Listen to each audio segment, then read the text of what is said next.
Okay, yes. Hi, my name is Anna DeRusso. I'm currently in Los Angeles, and I was born in Pennsylvania and started out as a dancer and slowly made my way into acting and to LA and into verticals. I'm Robert Palmer Watkins, the annoying three names.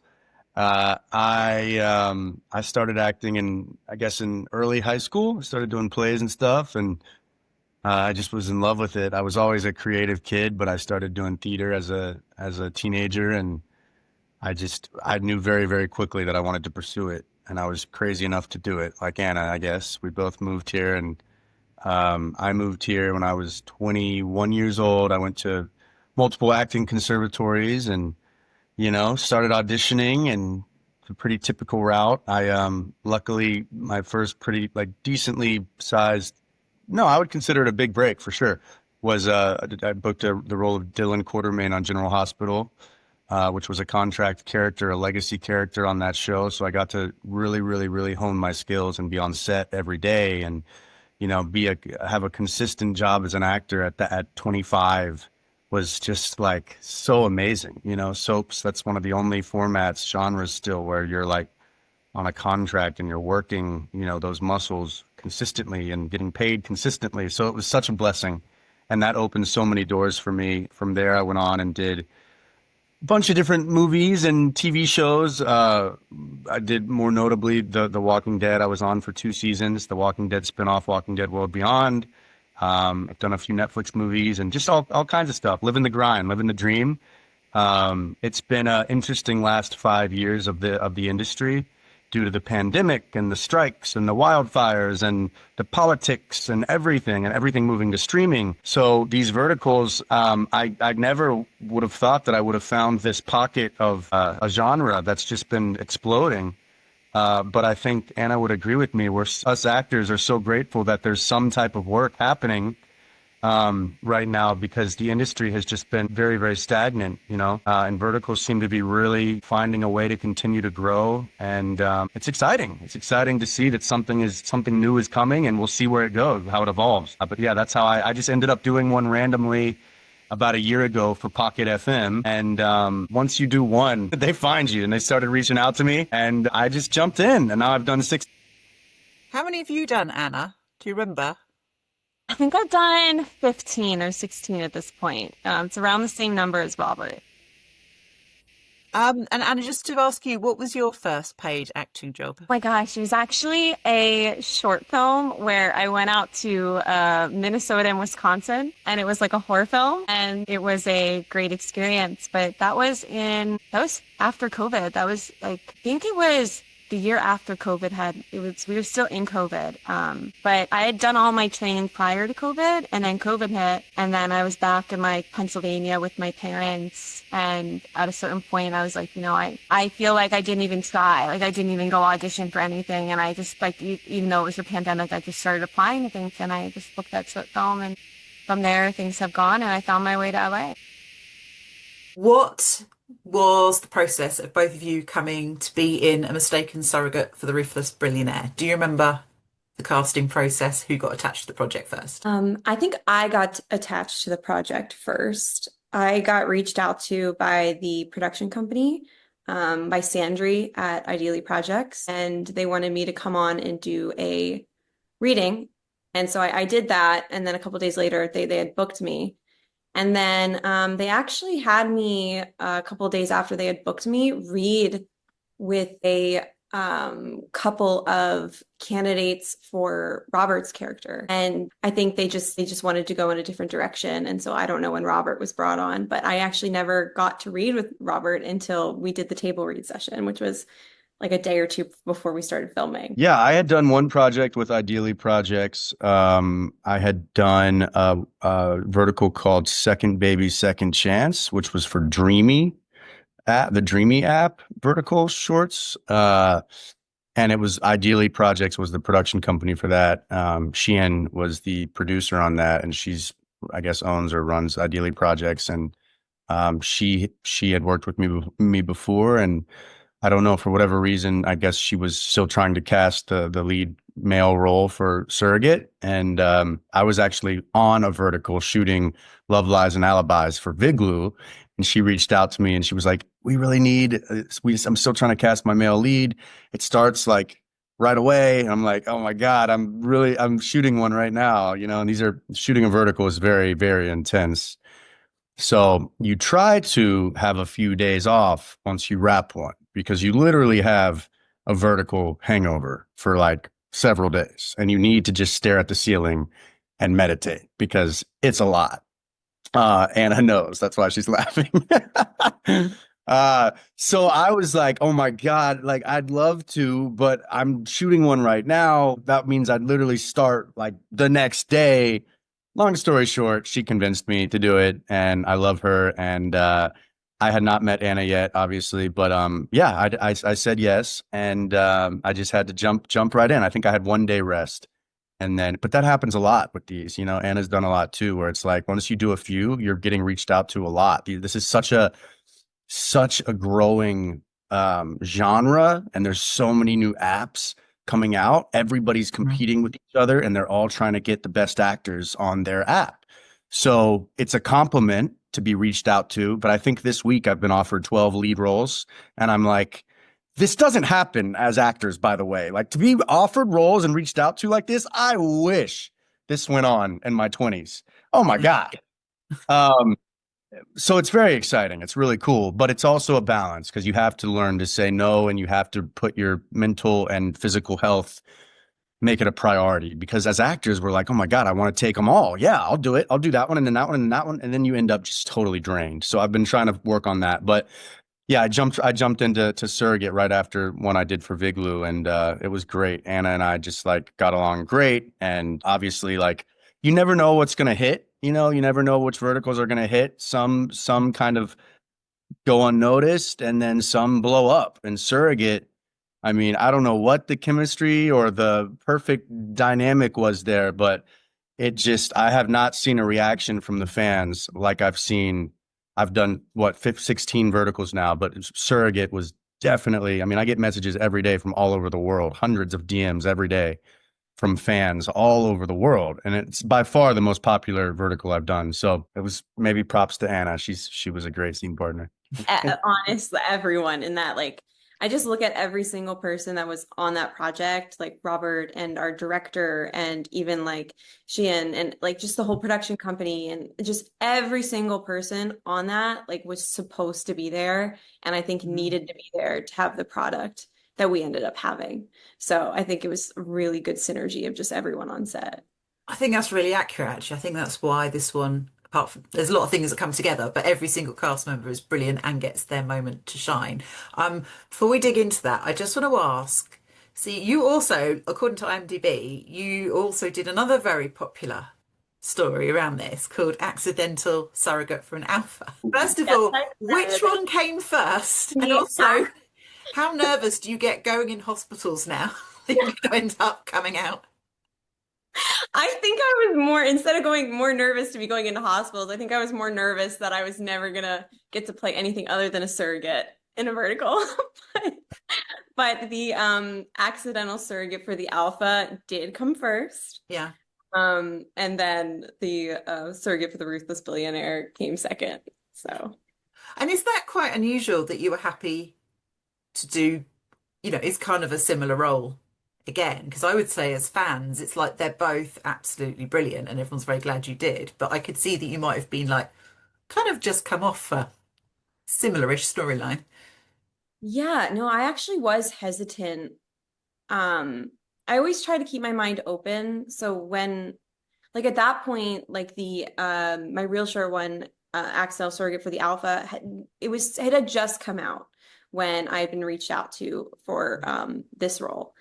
And like the success of it was not necessarily realized yet. Like I didn't, it was still like within the first couple of weeks. And so like at that point, I had not been getting like reached out to for like lead. Like I was applying on Actors Access for each and every one of the ones that I had gotten. I had done like 5 at that point. And so when this one came, I'm like, okay, like keep an open mind. Like I don't want to get like pigeonholed into one thing. Um, but I'm gonna go and do the audition. I'm just gonna like trust the process. And then if the part comes to you, then you can decide whether or not you want to do it. And when I got on that Zoom call and I workshopped with Danny, just my audition, I don't know, I just felt the sense of like, I really want to work with this director and I really want to work with like Shen was on that too. So I really wanted to work with all the people that were on there. And that was the same feeling that I had felt for the accidental surrogate for the alpha. It's just when you met with the director, I was like, I want to work with this director. And so that kind of made the decision really easy for me when they offered it to me because I just really wanted to work on that project once I had met some of the other people that were on it. So it turned out well. And thank goodness you did, because you made us all very happy. So I want to talk just a little bit about the cast and obviously how it opens. So yeah, it's kind of a slightly typical vertical opening in that your lovely character goes home. Dreadful boyfriend Alex is cheating with Emery, who now I think this is the first thing where it soars because you have Evan, is it Faunce or Founce? Am I pronouncing that right? Right, don't forget, but you have him and Dorothy Manine, and I think they're one of the best pairings because the brilliant thing throughout it is her character is actually kind of playing him and she gets the better of him, and it's kind of more satisfying. So both of them as villains have a bit more going on. But then also you have the really iconic, which I think is everyone's favourite, probably and most memorable scene in it, is when they throw you out in the rain and it's all dark. And then you get probably like the most epic moment in a vertical where you're on the floor and then Robert, you get to turn up with your umbrella, which it's just, I mean, it looks iconic. I imagine that was probably a nightmare to film. How was that to actually film? You know, I actually don't think it was as bad as I thought it was going to be or as you thought it was. Yes, I was wet. Yes, I was cold, but they really like Danny was like, we got to keep going, got to keep going. We can't have her like wet and cold for this long. So they really took care of me and like when they were doing like Robert's like iconic reveal, they had me like in another room with like the air heaters like the makeup artist is blowing the like hair dryer on me, so they were taking care of me. So it really wasn't that bad, but it was my first rain scene, so I was taken care of, so don't worry about that. But you And made Robert, it look. do people talk to you about that scene? Is that something that people mention to you? Yeah, I've had a lot of fans send like, they'll send like stills or screenshots of scenes that they really liked, or they'll turn them into a collage, and that's definitely a picture that they use a lot. Me reaching my hand out to her. That was just such a Danny and Shin and the whole team did such a good job of Mm. making that moment so cinematic. And I think Anna did a really good job as an actress selling how like painful it looked. I mean, I remember being on set and it was cold that night and I was in like a full suit with an umbrella, but she just is so able to play the like submissive kind of weak, vulnerable in the moment character and like drops into that. And that's not how she is in person. She's like obviously a strong woman because she's able to do these verticals and they're not, no weak person can be in a vertical as a lead. They're just really hard to do. So she's like on point, so to see her drop into this character where she's just like totally vulnerable and wet and looks like a little wet mouse, like it's hard to watch. But to her credit, we got it done quick. They know it's cold. We got through it quickly, but she had to sell that as an actress. And I remember watching her like throw her body down on the ground and like in the rain and it's cold and like, yeah, I mean, there were a few times I was like, is she okay? But then they'd call cut and she was fine. She did it. It was just really her acting that sold that scene. But yeah, I mean, the scene turned out great. It looked very cinematic, the lighting and the rain and the umbrella and the shadow and everything. Because I don't know obviously what your viewing habits are, but I came from Korean and Chinese dramas, and that's an absolute classic shot in Korean dramas that they use a lot. And also the character, your character in that is very much modelled on a typical Korean male lead as well, Right. of basically that kind of strong, silent, stoic, which is odd because that's also kind of a British sort of trait as well. So Yeah. it was quite interesting for me. I felt more cinematographic that they were bringing more of those aspects of the Korean dramas that I loved into this one. Hollywood has forgotten some of that traditional, just the basic like love story and romance, sweeping a girl off her feet.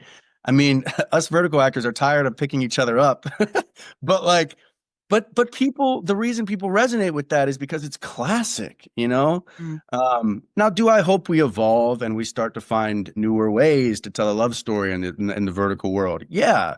But it is interesting that that still resonates with people worldwide. You know, I mean, I don't know how Anna feels about this, but I know for me it's been difficult. The characters have been so similar, all the ones I've played in the vertical world. And I get tired sometimes of just playing this stoic, like robot that's like emotionless and tough and just wants to pick the girl up and throw her over his shoulder. Like that gets draining, you know? And I think the female actresses from what I've heard when I talk to them, they get tired of constantly playing weak and not speaking up for themselves. And, you know, but it's like, I think it's a cultural difference. And I think it will evolve. But I also can see why it works. You know, people like seeing those dynamics. The Cinderella story, the Prince Charming that comes in, the hero, the woman like finding her voice. Cinderella, you know, she was like the maid and the stepsisters abused her. And then she becomes, you know, like that's a classic.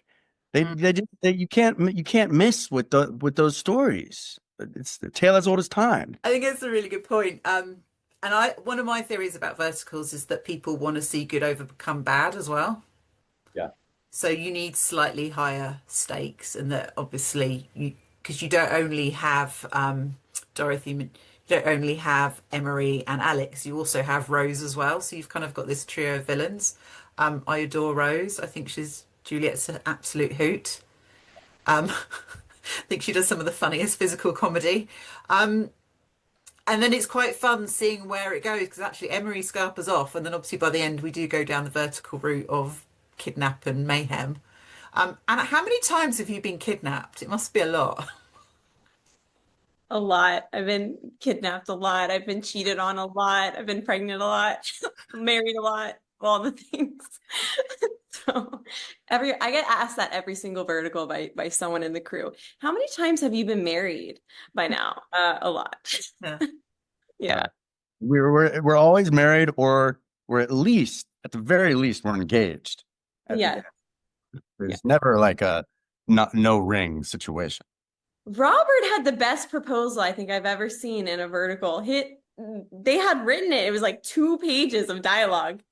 It was the longest, I think, proposal I had ever seen in a vertical for this one. And Yeah, that that is was amazing. And I think that's another reason it resonated because you actually got that. yeah, that was a good. We had a few really well written, you know, some of the scenes are written better than others in the vertical world, as we all Mm. know. This one, I think, was written well enough for us as actors to play, and I appreciate that so much, you know. And I think the reason why this one hit so well is because it had all the classic elements that people wanted to see. Like you really got to see this robotic guy with his walls completely up, slowly show his emotions and his vulnerability. And that proposal scene is where he really, really expresses it. And it's not expressed in 2 sentences, which is rare. Like verticals usually rush things and you're like, oh, I guess he loves her now. And it's no, like you really got to see this character like talk about why he loves her and why he fell in love with her and how he can't live without her. And it goes on. I mean, it was a decent long monologue. And for Anna's character, you really got to slowly see her, you know, transition and her character arc as well. And then you have the classic villains and all the things, you know. But it was truly like a princess story. Like it was like a truly like a fairy tale. So there's a brilliant moment, I think, where you've got, obviously, as the CEO, a very nice office. You've got your assistant who's trying to point a few things out to you. And I think there's a moment where you're trying to smile and be less scary, Yeah. which is just one of the funniest things. I just, yeah. Is it nice when you get to do a little bit of humor in that? Because obviously, as you said, you're often playing stoic, aren't you? Yeah, I mean, I love humor. You can tell even as I talk, like I'm an animated character. So like I have to really work. I mean, I'm great at it now because I've done it so many times, just being totally still and stoic. And that's fun. That's fun. And I can do that now. But like growing up, I mean, I did theater. I'm a weirdo. Like I like to use my hands. Jim Carrey was my idol, you know, watching In Living Color and sketch comedy. So comedy, you give me anything comedy, I am so excited to play. So any moment like that, like the smiling scene in that, I crave it. I love it. And what about you, Anna? Because the sort of Lulu, is that the character that you still get the most? I mean, you've actually got it in your bio at the moment on Instagram. Is that the one that you would say you get the most reaction to and people still talk to you about? Yeah, it is definitely the one that I got the most reaction to. And yeah, I think it was very interesting because especially prior to Verticals, I always played these really strong female characters. And I think with Lulu, she was like the most kind of like, there was still strength about her, but she was very princess, is kind of like the note I would keep getting in my head. Like when like we were doing the voiceovers, Danny would kind of like push me to be a little bit more princess about it. And so it just really felt like the most fairy tale character I think I've ever done. And I think a lot of audience members kind of resonate with that fairy tale nature of it. So, And do you have a favorite scene from it? Like, what was your favorite moment for Lulu or for yourself as an actress? favorite moment for Lulu. I don't, um, You know, it's funny, Anna, like it's hard for me to even, we've done so many since this one. And in each vertical, there's how many scenes? 150. So like, I'm trying to even think back. Like that was, how long ago did we shoot that? It actually wasn't even that long ago because they spit these things out so fast. The editing process is like Mhm. 5 6 weeks. it was like the end of October. We were shooting on Halloween. I remember that. It's crazy how fast it Yeah. came. So that's what, 8, 9 months then? It's been a while, yeah. So. But yeah. Um, I know I my favorite loved scene. every moment of it though. I really did. I loved going to work on that. I loved working with Robert. I liked working with the director, Danny, and I just liked working with everyone. And the cinematographer who's also named Danny. Well, Dan, we would call him. Okay. So, but yeah, it was just a great group of people. There's like no one scene that I'm like, ah, that was the scene. It just was fun. Robert, you said you had one. I thought the scene turned out really cool. It wasn't the most fun to shoot because it was a long day. The group scenes are always like, ooh, daunting. But sometimes they turn out really fun because all the villains are interacting with you know what I mean? Everybody comes in. But the scene where we're by the pool and you get thrown into the table with all the champagne, and then the two villains get thrown into, they fall into the pool. And I tell the whole party, like, you know, I'm trying to keep a straight face, but then I whisper into your ear that, you know, I like reprimand you basically, but then I turned there was just a lot of fun little moments in that scene. And all the villains with the heroes all interacting and everybody's trying to like cover what's really going on. I just thought it was like a classic vertical scene. And I thought it was shot really well. And I posted a clip, that clip I posted on my TikTok, which I've just started using more because I'm doing verticals now. And I'm like, well, I should probably start getting in more into TikTok. I posted that clip on my TikTok. It's got almost 7 million views now. That Whoa. that one clip. That clip made my TikTok go viral. So I just find it so interesting. Like certain things just hit for whatever reason. It's got these certain scenes or certain verticals have the perfect balance of everything that the audience wants from a vertical. And this one clearly checked all the boxes. Anna, I also need to ask you a really important question. Like, how did you resist the charms of my favorite credit in any vertical of hot guy in an elevator?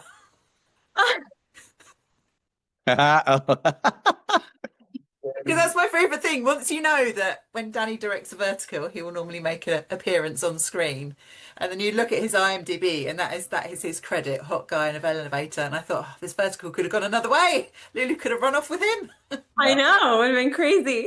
No, no, I love that. That's just like a fun little thing that Danny likes to be in all of his verticals. So yeah, that's really funny. So I have to ask, since you're both here, obviously that one's a massive hit. You both go on and have made a huge amount of really different roles since then. But you're now in one again together, which is very exciting. I kind of wanted to introduce you actually as God of War, which is like, is that not the best character name? Who is he? He's God of War. So- Yeah. I know I was kind of bummed that the title got changed because originally it was supposed to be the beloved wife of the God of War, right? Mhm. That's what's funny about verticals too. I don't know if the fans know this, but when we're shooting a vertical, we think it's going to be called one thing, and then it comes out 5 weeks later, and it's a totally different title.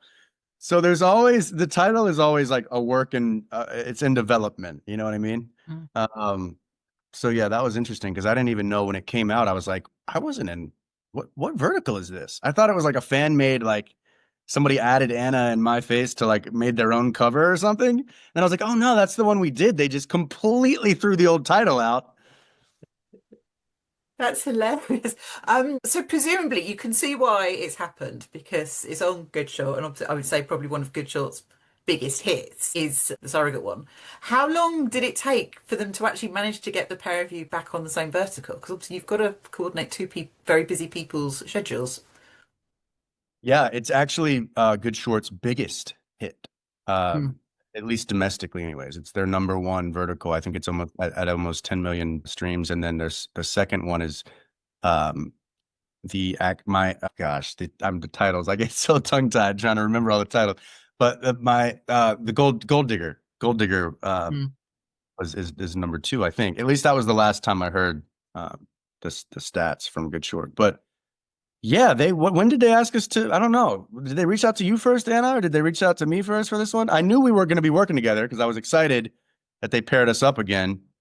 Um, did you audition for it, or did they just Um, did reach out? Okay. they just reached out, but I do know that when they reached out, they were like, the dates aren't set in stone. We're trying to coordinate schedules. They didn't tell me it was you, but when they had said that, I kind of knew. I was like, oh, they're trying to coordinate with Right. Robert's schedule. I think no, I mean, obviously, I mean, like when they had said that, I was like, okay, they really want me to be with someone, and that could only be Robert. So they fit it into my schedule, they fit it into his, and it worked out. Yeah. Was that filmed in the US? Was that filmed abroad? Yeah, that was here in LA.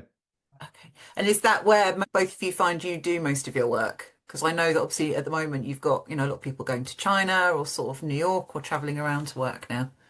Yeah.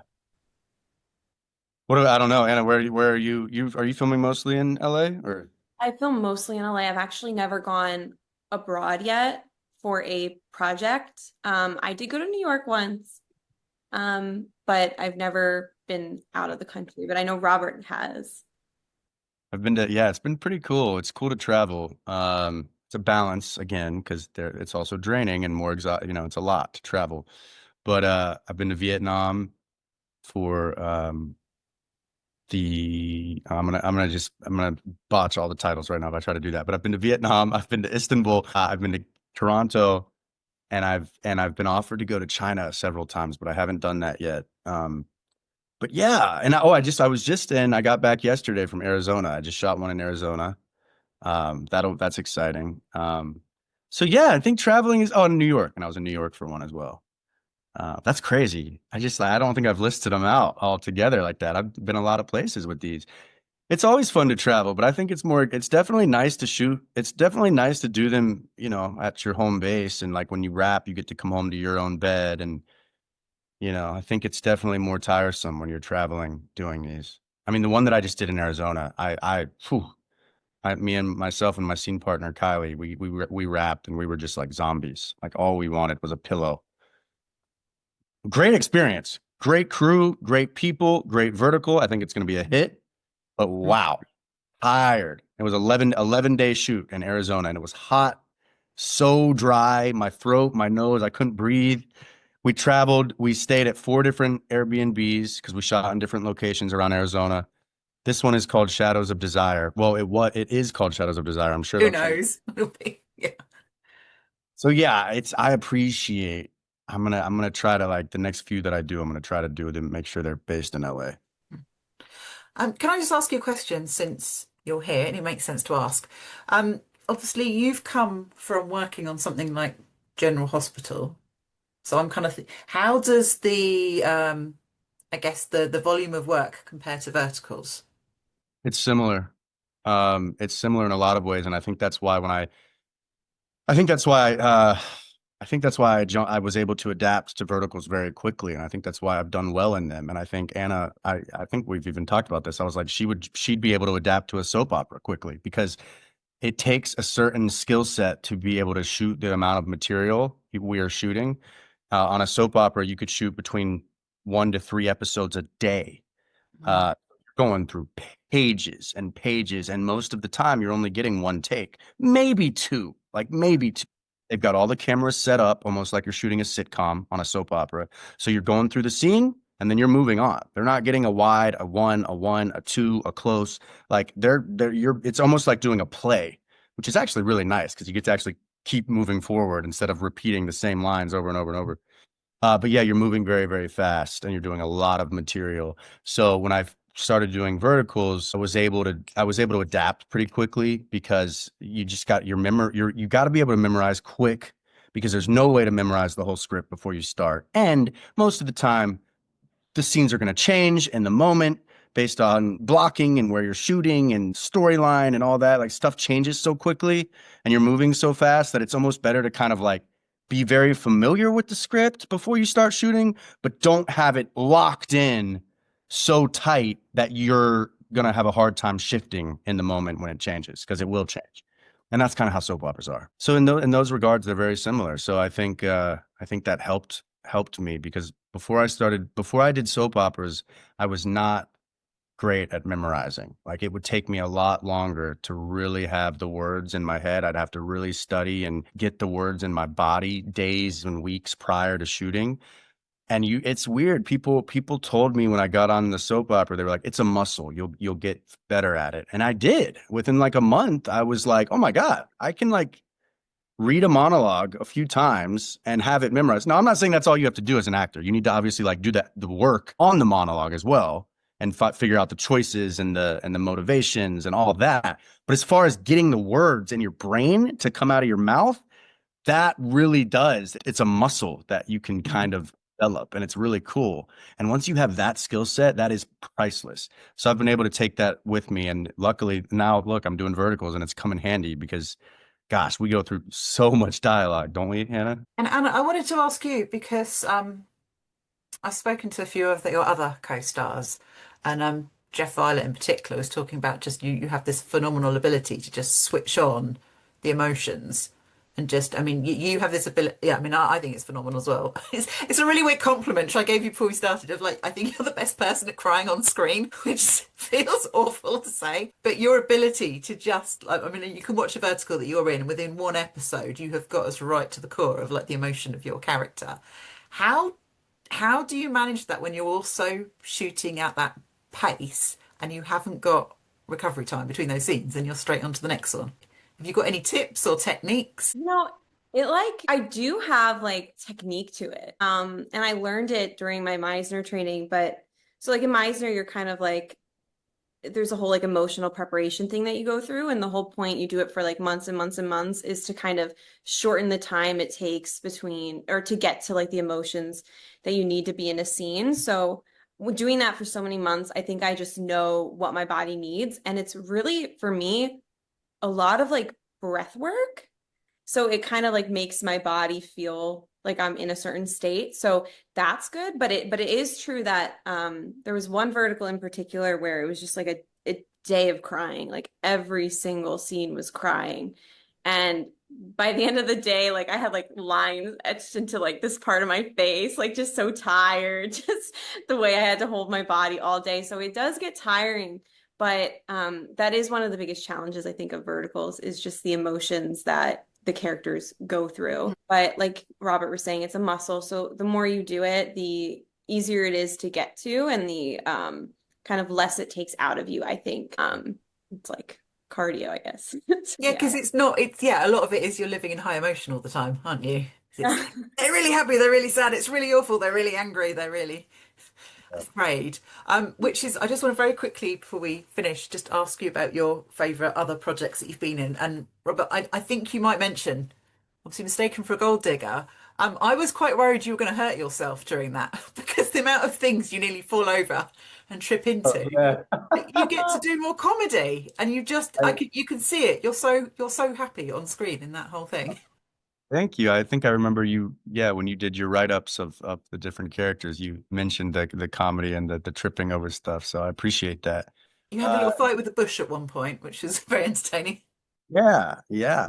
No, I think that's probably the most comedic vertical that I've done. Mistaken for a Gold Digger. Thank you for putting the words of the title together in proper order for me. Sorry, guys. I'm still like recovering from this shoot that I just had. So I'm like My brain is catching up. Yeah, Mistaken for a Gold Digger was a lot of fun. That one felt, I think, the most like a rom-com, like you know what I mean? It was light. Obviously, there were some dramatic moments and some tears that you gotta have some in a vertical, but it was for the most part like pretty light and airy and comedic, and I appreciated that for sure. And is there another favorite project that you kind of particularly proud of when you look back over the many verticals you've done? I think I'd say, I mean, they all have a special place, you know. They're all just so interesting and bizarre and beautiful and chaotic and weird and also like cringe sometimes. Like they're all the things. Which I think is why they're like so popular because they're just extreme, you know?